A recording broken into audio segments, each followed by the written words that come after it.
오늘부터 우리는 신약의 말씀을 공부하게 됩니다. 지난 시간에 우리는 성경 이야기가 무엇인가라고 했을 때 이것은 아브라함의 씨로 말미암아 모든 족속이 복을 얻는 이야기라고 설명했습니다. 바로 아브라함의 씨, 다윗의 씨인 예수 그리스도로 말미암아 천하 만민이 구원을 얻는 이야기가 성경의 이야기라는 것입니다. 구약 성경은 이 아브라함의 씨를 기다리는 그 언약을 가진 백성들의 이야기고, 또 신약 성경은 바로 그 아브라함과 다윗의 씨로 나신 예수 그리스도의 실제적인 삶과 죽음, 그리고 그분의 약속에 관한 이야기가 바로 신약 성경입니다. 성경 내용을 우리는 진리라고 합니다. 그리고 이 진리는 우리를 자유롭게 하는 진리입니다. 그리고 요한복음 8장 32절에서 말씀하고 계시는 것처럼 진리를 알지니 진리가 너희를 자유케 한다라고 하였습니다. 결국 우리를 자유케 하는 진리의 내용은 그리스도이십니다. 무엇이 어떻게가 아니라 그분이 우리의 진리가 되신다는 것입니다. 우리가 어떻게 구원받고 또 어떻게 살아야 하고 어떻게 치료받고 어떻게 무엇을 이렇게 무엇인가를 찾고 있을 때 하나님은 우리에게 그분을 선물로 주셨습니다. 그분이 나를 구원하시고 그분이 내 속에 살고 그분의 생명이 나를 회복시키는 것입니다. 이것이 우리를 자유롭게 하는 진리라는 것입니다. 이런 의미에서 신약 성경의 처음 시작은 그분을 가리키는 족보로 시작됩니다. 성경은 구원이 필요한 사람들에게 무엇이나 방법을 가르쳐 주시는 것이 아니라 항상 그분을 먼저 소개하는 것입니다. 여러분, 성경에서 인류가 얻게 되는 최고의 복은 어떤 것입니까? 그것은 바로 하나님이 함께 하시는 것입니다. 예전에 제가 이 초등학교 교목으로 있을 때였습니다. 신입생 아이들 중에 ADHD 증상과 또 자폐 증상이 심한 학생이 있었습니다. 수업을 하다가도 자신의 뜻대로 되지 않으면 이 책상을 발로 차고 공격하고 또 자해하는 그런 아이였습니다. 이 아이가 정상적으로 학교를 다닐 수 있도록 하기 위해서 여러 가지 논의를 하다가 결국 수업에 그 엄마가 함께 참석하게 했습니다. 이 아이가 유일하게 엄마의 말을 잘 듣기 때문에 아이가 학교 생활에 적응할 때까지 이 엄마가 같이 수업을 듣는 것이었습니다. 제가 수업을 하려고 들어가면 이 초등학교 1학년 학생들과 같이 이 엄마도 함께 앉아 있었습니다. 같이 수업을 듣고 같이 숙제하고 아이와 같이 책상에 앉아서 같이 생활하는 엄마를 보면 저런 수고를 말없이 감당해주는 엄마가 있어서 저 아이는 참 행복한 아이다 라는 생각을 한 적이 있습니다. 여러분, 하나님이 우리와 함께 하시면 하나님의 능력이 내 능력이 되고 하나님의 지혜와 판단이 나의 지혜와 판단이 되는 것입니다. 그래서 이것이 최고의 복이 되는 것입니다. 이런 의미에서 성경은 축복의 책입니다. 하나님이 우리와 함께 하시는 약속의 책이기 때문에 그렇다는 것입니다. 하나님께서 하나님 당신을 우리에게 나타내시는 것을 계시라고 하였는데 그 계시에는 일반 계시와 특별 계시가 있다고 하였습니다. 일반 계시에는 네 가지 대표적인 것이 있습니다. 인간의 역사, 천연계, 인간관계, 양심이라고 하였고, 또 특별 계시에는 두 가지가 있습니다. 성경과 예수 그리스도라고 하였습니다. 오늘부터 우리는 이런 특별 계시, 최고의 계시인 예수 그리스도의 삶을 함께 공부하려고 합니다. 이 하나님께서 인간이 되셔서 하나님의 사랑을 보여주신 것을 함께 눈으로 보고 또 피부로 느끼고 마음으로 담을 수 있는 그런 기회를 얻게 되기를 바랍니다. 이 신명기 33장 29절에 있는 말씀처럼 이스라엘이여 너는 행복자로다. 여호와의 구원을 너같이 얻은 백성이 누구뇨?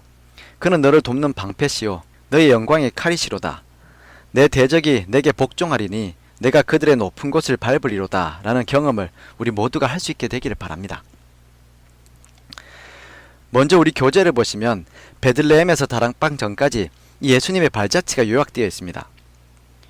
우리를 위한 하나님의 최고의 선물인 그리스도의 삶이 어떤 삶이었는지를 우리에게 보여주고 있는 것입니다. 여러분, 그분의 삶은 또 그분이 머무신 곳마다 머무신 시간마다 참 생명의 순환이 일어나게 하는 삶이었습니다. 먼저 우리 교재에 있는 말씀에 보시면 베들레헴에서 예수님의 탄생까지가 설명되어 있습니다. 그분이 베들레헴에 탄생하심으로 신실한 목자들과 또 메시아를 기다려온 동방 박사들은 이 생명의 빛을 얻게 되었다라는 내용이죠. 그리고 두 번째 AD 27년 가을에서 AD 28년 봄까지는 갈릴리 초기 봉사를 하시게 됩니다. 이때 예수님께서는 요한에게 침례를 받으시고 이 광야의 시험을 통해 사람이 떡으로만 사는 것이 아니라 하나님의 말씀으로 사는 존재임을 보여주셨습니다. 또 무화과 나무 아래에서 남몰래 기도하던 나다나엘을 알아봐 주시고 어촌에 이름 없는 어부들을 불러서 제자로 삼아 주시는 이야기입니다.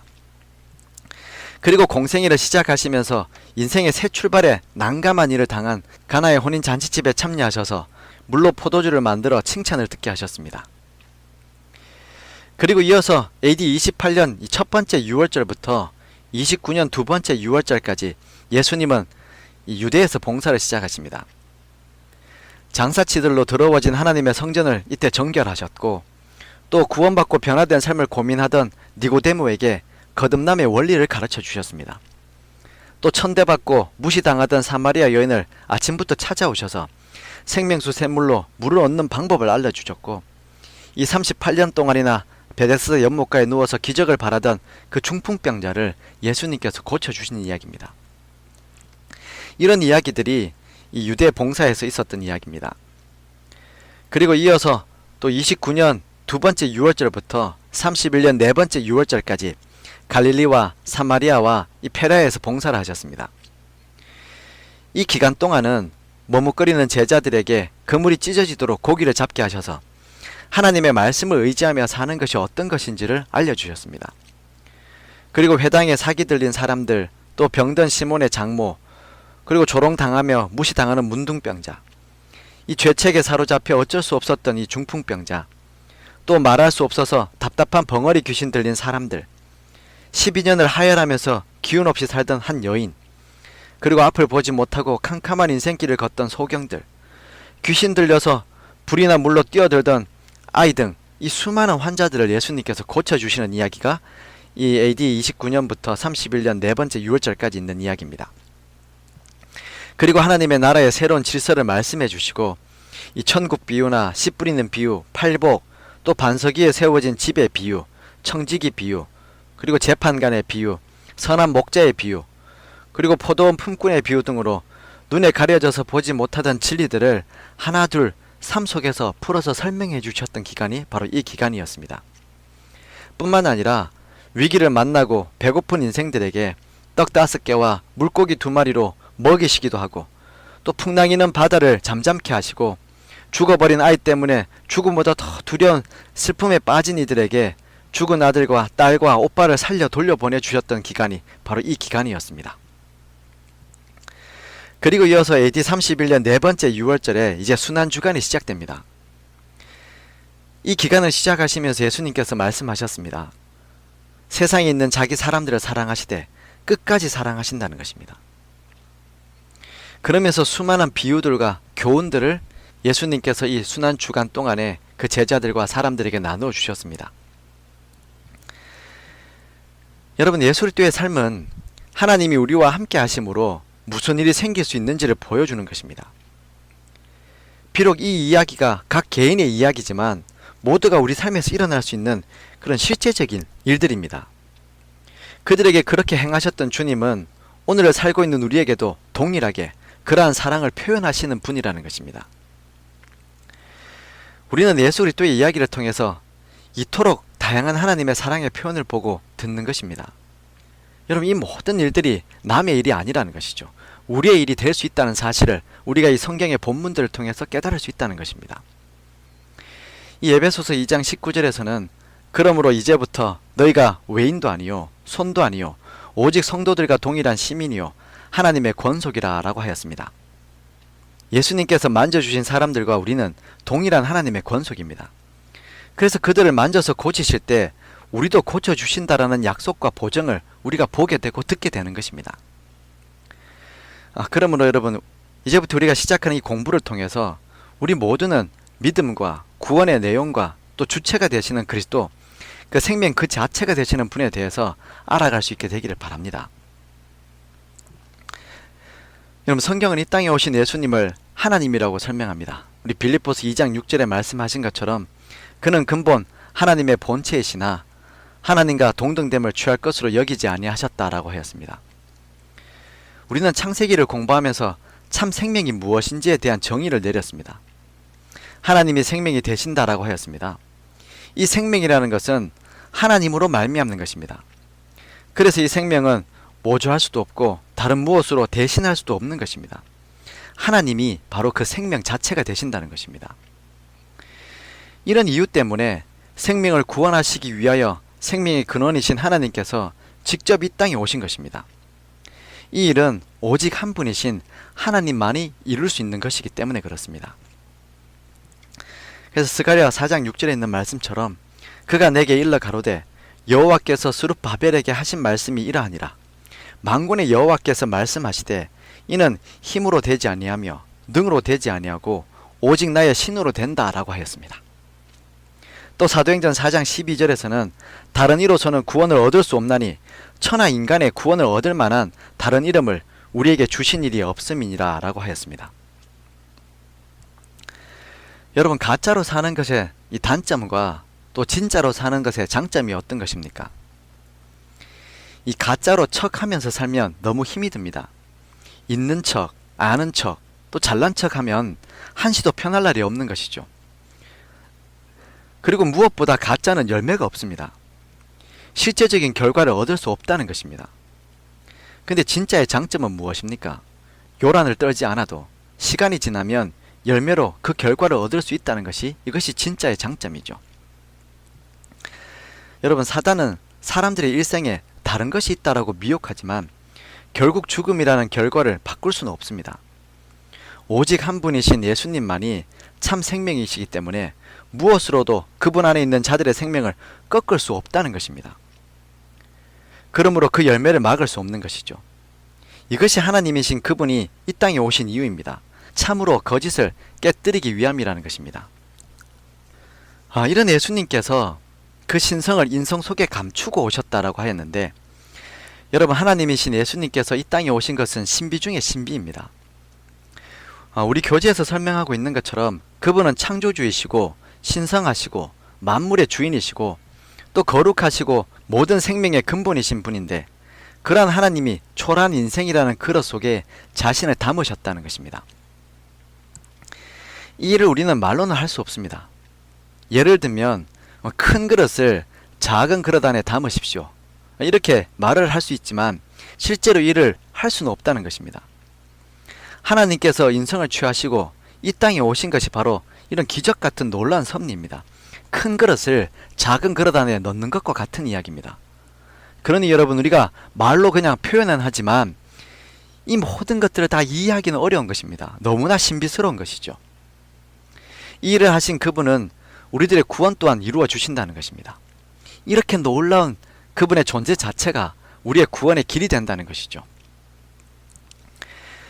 우리 또한 죽을 수밖에 없는 질그릇 같은 육신 속에 생명의 참 보석이신 그분을 모실 수 있습니다. 우리가 그분을 만지고 담을 수 있도록 그분은 생명의 떡이 되시고 음료가 되어서 우리와 함께 거하시는 것입니다. 이것이 얼마나 놀라운 일입니까? 오직 하나님만이 하실 수 있는 일이라는 것입니다. 우리가 그분의 탄생과 또 예수 그리스도의 우리와 함께 하심을 바라볼 때 우리는 이런 놀라운 하나님의 구원을 경험하게 되고, 또 그분께서 우리를 위하여 이루고 계시는 그 놀라운 신비에 대한 확실한 증거들을 발견하게 된다는 것입니다. 또 우리 교재를 보시면 요한일서 4장 9절에서 10절의 성경을 소개하면서 예수님께서 이 땅에 오신 그 목적을 이렇게 설명합니다. 하나님의 사랑이 우리에게 이렇게 나타난 바 되었으니 하나님이 자기의 독생자를 세상에 보내심은 저로 말미암아 우리를 살리려 하심이니라. 사랑은 여기 있으니 우리가 하나님을 사랑한 것이 아니요 오직 하나님이 우리를 사랑하사 우리 죄를 위하여 화목제로 그 아들을 보내셨음이니라 라는 말씀입니다.